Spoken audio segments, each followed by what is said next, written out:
ಮುಳ್ಳುಗಾಯಿ ಅಂದರೆ ಹೆಣ್ಣು ಬದನೆಕಾಯಿ ಯಾವ ರೀತಿ ಮಾಡೋದು ಅನ್ನೋದನ್ನು ನಿಮ್ಮ ಜೊತೆ ಶೇರ್ ಮಾಡ್ತಾ ಇದ್ದೀನಿ.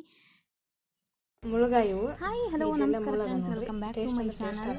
ಬರ್ರಿ ಇವತ್ತು ನಮ್ಮ ಉತ್ತರ ಕರ್ನಾಟಕ ಶೈಲಿಯ ಮುಳ್ಳುಗಾಯಿ ಅಂದರೆ ಹೆಣ್ಣು ಬದನೆಕಾಯಿ ಯಾವ ರೀತಿ ಮಾಡೋದು ಅನ್ನೋದನ್ನ ನಿಮ್ಮ ಜೊತೆ ಶೇರ್ ಮಾಡ್ಕೋತಾ ಇದ್ದೀನಿ. ಹಾಗೆ ಯಾರೆಲ್ಲ ನನ್ನ ಚಾನಲ್ನ ಹೊಸದಾಗಿ ನೋಡ್ತಾ ಇದ್ದೀರಾ ಪ್ಲೀಸ್ ಸಬ್ಸ್ಕ್ರೈಬ್ ಮಾಡ್ಕೊಂಡು ನೋಡಿ. ಹಾಗೆ ನಿಮ್ಮ ಅನಿಸಿಕೆ ಅಭಿಪ್ರಾಯನ ಕಮೆಂಟ್ ಮೂಲಕ ತಿಳಿಸ್ರಿ. ಈ ವಿಡಿಯೋ ಇಷ್ಟ ಆದರೆ ಒಂದು ಲೈಕ್ ಕೊಡೋದನ್ನು ಮರಿಬೇಡಿ. ಆದಷ್ಟು ಈ ವಿಡಿಯೋನ ಫ್ರೆಂಡ್ಸ್ ಆ್ಯಂಡ್ ಫ್ಯಾಮಿಲಿಗೆ ಶೇರ್ ಮಾಡಿರಿ. ಬರ್ರಿ, ಇಲ್ಲಿ ನಾನು ಮುಳ್ಳುಗಾಯಿ ತೊಗೊಂಡಿದ್ದೀನಿ. ಒಂದು ಪಾವು ಕಿಲೋದಷ್ಟು ಮುಳ್ಳುಗಾಯಿನ ತೊಗೊಂಡಿದ್ದೀನಿ. ಇದಕ್ಕೆ ಮುಳ್ಳಿರ್ತಾವೆ ಮತ್ತು ಕಲರ್ ಕೂಡ ಹಿಂಗಿರ್ತಾವೆ ನೋಡಿರಿ. ಬದನೆಕಾಯಲ್ಲಿ 2-3 ಥರ ಬದನೆಕಾಯಿ ಇರ್ತಾವೆ. ಈ ಥರ ಮುಳ್ಳುಗಾಯಿ ಅಂದರೆ ಎಣ್ಣೆಗಾಯಿ ಮಾಡೋದ್ರಿಂದ ಮಸ್ತ್ ಅಂದ್ರೆ ಮಸ್ತ್ ಟೇಸ್ಟ್ ಬರ್ತದೆ ನೋಡಿರಿ. ಇಲ್ಲಿ ಮಸಾಲೆ ರುಬ್ಕೊಳಕ್ಕಂತೇಳಿ ನಾನು ಒಂದು ಸಣ್ಣ ಸೈಜು 2 ಉಳ್ಳಾಗಡ್ಡಿ ತೊಗೊಂಡಿನಿ. ಹಾಗೆ ಒಂದು ದೊಡ್ಡ ಸೈಜ್ ಟೊಮೆಟೊ ತೊಗೊಂಡಿನಿ, ಜೀರಿಗೆ ಮತ್ತು 4-5 ಬೆಳ್ಳುಳ್ಳಿ ತೊಗೊಂಡಿನಿ. ಹಾಗೆ ಒಂದು ಇದಷ್ಟು ಕೊಬ್ಬರಿ ತೊಗೊಂಡಿನಿ, ಒಂದು ಬಟ್ಲಷ್ಟು ಕೊಬ್ಬರಿ ತೊಗೊಂಡು. ಹಾಗೆ ಧನಿಯಾ ಪೌಡ್ರು, ಉಪ್ಪು, ಖಾರ, ಅರಿಶಿನ, ಸಾಸಿವೆ, ಜೀರಿಗೆ, ಎಣ್ಣೆ ತೊಗೊಂಡಿನಿ ನೋಡಿರಿ. ಇಷ್ಟೇ ಸಾಕಾಗ್ತದೆ. ಇಲ್ಲಿ ನಾನು ಏನೆಲ್ಲ ತೊಗೊಂಡಿದ್ದೀನಲ್ಲ ಇವನ್ನ ಚೆನ್ನಾಗಿ ಸಪ್ರೇಟ್ ಹುರ್ಕೊಳ್ಬೇಕು. ಈ ಥರ ಟೊಮೆಟೊ, ಉಳ್ಳಾಗಡ್ಡಿ ಮತ್ತು ಕೊಬ್ಬರಿ ಎಲ್ಲನೂ, ಬೆಳ್ಳುಳ್ಳಿ ಎಲ್ಲನೂ ಚೆನ್ನಾಗಿ ಹುರ್ಕೊಂಡು ಸ್ವಲ್ಪ ಆರಿದ ಮೇಲೆ ಮಿಕ್ಸಿಗೆ ಹಾಕ್ಕೊಂಡು ಮಸಾಲೆನ ರುಬ್ಕೋಬೇಕು. ಇಲ್ಲಿ ನೋಡಿರಿ, ಮುಳ್ಳುಗಾಯಿ ನಾನು ಈ ಥರ ತೆಗೆದು 4 ಭಾಗನ ಮಾಡ್ಕೋಬೇಕು. 4 ಭಾಗ ಮಾಡ್ಕೊಳ್ಳೋದ್ರಿಂದ ಮಸಾಲೆ ಸೇರ್ತದೆ ಮತ್ತು ಜಲ್ದಿ ಕೂಡ ಬೇಯ್ತದೆ. ಮತ್ತು ಇಲ್ಲಿ ನಾನು ಒಂದು ಪಾತ್ರೆಯಲ್ಲಿ ಉಪ್ಪು ನೀರು ಹಾಕಿ ತೊಗೊಂಡಿದ್ದೀನಿ. ಬದನೆಕಾಯಿಗೆ ಉಪ್ಪು ನೀರು ಹಾಕಿ ಈ ಥರ ಹಾಕೋದ್ರಿಂದ ಅದು ಬ್ಲ್ಯಾಕ್ ಥರ ಆಗಂಗಿಲ್ಲ. ಇಲ್ಲಿ ಎಲ್ಲನೂ ಕಟ್ ಮಾಡ್ಕೊಂಡಿದ್ದೀನಿ. ಮತ್ತು ಇದನ್ನು ಮಿಕ್ಸಿಗೆ ಆವಾಗಲೇ ಮಸಾಲೆನ ರುಬ್ಕೊಂಡಿದ್ದೀನಿ ನೋಡಿರಿ. ಈಗ ನಾನು ಒಗ್ಗರಣೆಗೆ ರೆಡಿ ಮಾಡ್ಕೊತಾ ಇದ್ದೀನಿ. ಎಣ್ಣೆ ಮತ್ತು ಜೀರಿಗೆ, ಸಾಸಿವೆ ಹಾಕಿ ಚಟಪಟ ಅಂತ ಚೆನ್ನಾಗಿ ಸಿಡಿಬೇಕು, ಇಲ್ಲಾಂದರೆ ಕಹಿ ಬರ್ತವೆ. ಫಸ್ಟು ನಾವು ಒಗ್ಗರಣೆ ಕೊಡೋ ಮುಂದೆ ಚಟಪಟ ಸಿಡಿಬೇಕು ಫಸ್ಟು ಜೀರಿಗೆ, ಸಾಸಿವೆ ಎಲ್ಲ.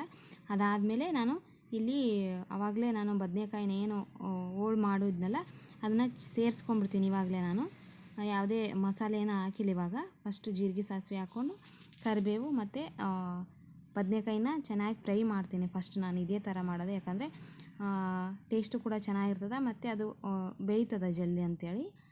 ಈ ಥರ ಫಸ್ಟ್ ಬದನೆಕಾಯಿನ ಎಣ್ಣೆಯಲ್ಲಿ ಚೆನ್ನಾಗಿ ಫ್ರೈ ಮಾಡಿ ಒಂದು 5 ನಿಮಿಷ ಫ್ರೈ ಮಾಡಿದರೆ ಸಾಕು.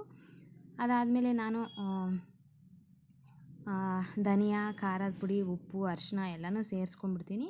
ಎಣ್ಣೆಯಲ್ಲಿ ಫ್ರೈ ಆದರೆ ಚೆನ್ನಾಗಿ ಕಲರು ಬರ್ತದೆ ಮತ್ತು ಟೇಸ್ಟು ಕೂಡ ಚೆನ್ನಾಗಾಗ್ತದೆ. ಮತ್ತು ನಾನು ಆವಾಗಲೇ ಹೋಳೆಲ್ಲ ಕಟ್ ಮಾಡಿದ್ವಲ್ಲ ಅದರಲ್ಲೂ ಕೂಡ ಖಾರ, ಉಪ್ಪು ಎಲ್ಲ ಸೇರ್ಕೊತದೆ ಅಂಥೇಳಿ ನಾನು ಇದೇ ರೀತಿ ಮಾಡ್ತೀನಿ ನೋಡಿರಿ.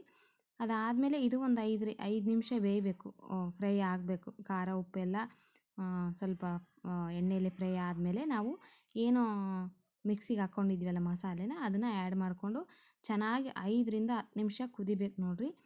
ಕುದ್ದಷ್ಟು ಚೆನ್ನಾಗಿ ಟೇಸ್ಟ್ ಬರ್ತದೆ ಬದ್ನೆಕಾಯಿ ಪಲ್ಯ, ಮುಳ್ಳುಗಾಯಿ. ಇಲ್ಲಿ ನಾನು ಅದೇ ಮಸಾಲೆನ ಆ್ಯಡ್ ಮಾಡ್ಕೊತಾ ಇದ್ದೀನಿ ನೋಡಿರಿ.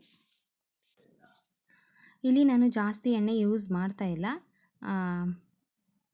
ಯಾಕಂದರೆ ಕೊಬ್ಬರಿ ತೊಗೊಂಡಿನಿ ನಾನು. ಕೊಬ್ಬರಿಯಲ್ಲಿ ಎಣ್ಣೆ ಅಂಶ ಇರ್ತದೆ, ಹಂಗಾಗಿ ಒಗ್ಗರಣೆಗಷ್ಟೇ ಎಣ್ಣೆನ ಹಾಕ್ಕೊಂಡಿದ್ದೀನಿ ಅಷ್ಟೇ. ಇದರಲ್ಲಿ ಜಾಸ್ತಿ ಎಣ್ಣೆ ಇರಬೇಕಂತ ಏನಿಲ್ಲ. ಟೇಸ್ಟಿಯಾಗಿದ್ದರೆ ಸಾಕು, ಹೆಲ್ದಿಯಾಗಿದ್ದರೆ ಸಾಕು. ಜಾಸ್ತಿ ಎಣ್ಣೆ ಯೂಸ್ ಮಾಡಿ ಎಣ್ಣೆನೂ ಅಷ್ಟು ಆರೋಗ್ಯಕ್ಕೆ ಒಳ್ಳೆಯದಲ್ಲ. ಹಾಗಾಗಿ ಮತ್ತು ನಾನು ಒಣ ಕೊಬ್ಬರಿ ಹಾಕ್ಕೊಂಡಿರ್ತೀನಲ್ಲ ಅದರಲ್ಲೂ ಕೂಡ ಎಣ್ಣೆ ಅಂಶ ಇರ್ತದೆ ಅಂಥೇಳಿ ಕಡಿಮೆನೇ ಎಣ್ಣೆ ಬಳಸಿದ್ದೀನಿ ನಾನು.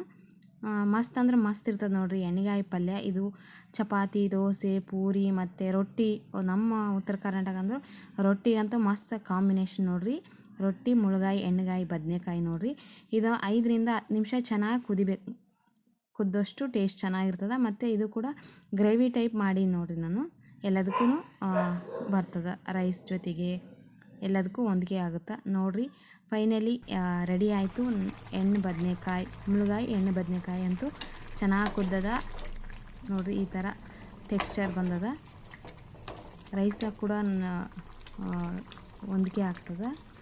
ಮಸ್ತ್ ಅಂದ್ರೆ ಮಸ್ತ್ ಇರ್ತದೆ ನೋಡಿರಿ. ನೀವು ಕೂಡ ನಿಮ್ಮ ಮನೇಲಿ ಟ್ರೈ ಮಾಡಿರಿ, ಹೆಂಗೆ ಬಂತು ಅಂತ ಕಮೆಂಟ್ ಮೂಲಕ ತಿಳಿಸ್ರಿ.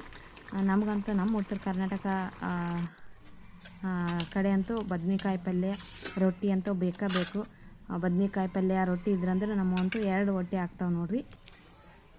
ಫೈನಲಿ ಎಣ್ಣೆ ಬದನೆಕಾಯಿ ಮತ್ತು ರೊಟ್ಟಿ ಅಂತೂ ರೆಡಿ ಆಯ್ತು ನೋಡಿರಿ. ಈ ವಿಡಿಯೋ ಒಂದು ಕಾರಣಕ್ಕಾದ್ರೆ ನಿಮ್ಗೆ ಇಷ್ಟ ಆದರೆ ಒಂದು ಲೈಕ್ ಕೊಡೋದನ್ನು ಮರಿಬೇಡಿ. ಹಾಗೆ ಫ್ರೆಂಡ್ಸ್ ಆ್ಯಂಡ್ ಫ್ಯಾಮಿಲಿಗೆ ಶೇರ್ ಮಾಡಿರಿ. ಯಾರೆಲ್ಲ ನನ್ನ ಚಾನಲ್ನ ಹೊಸದಾಗಿ ನೋಡ್ತಾ ಇದ್ದರೆ ಸಬ್ಸ್ಕ್ರೈಬ್ ಮಾಡ್ಕೊಂಡು ನೋಡಿ, ಹಾಗೆ ನನ್ನ ವ್ಲಾಗ್ಸ್ನೂ ಕೂಡ ನೋಡಿ ಸಪೋರ್ಟ್ ಮಾಡಿರಿ ಅಂತ ಹೇಳ್ತಾ ನಾನು ನಿಮಗೆ ಮತ್ತೆ ಮುಂದಿನ ವಿಡಿಯೋದಲ್ಲಿ ಸಿಗ್ತೀನಿ. ಅಲ್ಲಿವರೆಗೂ ನಮಸ್ಕಾರ.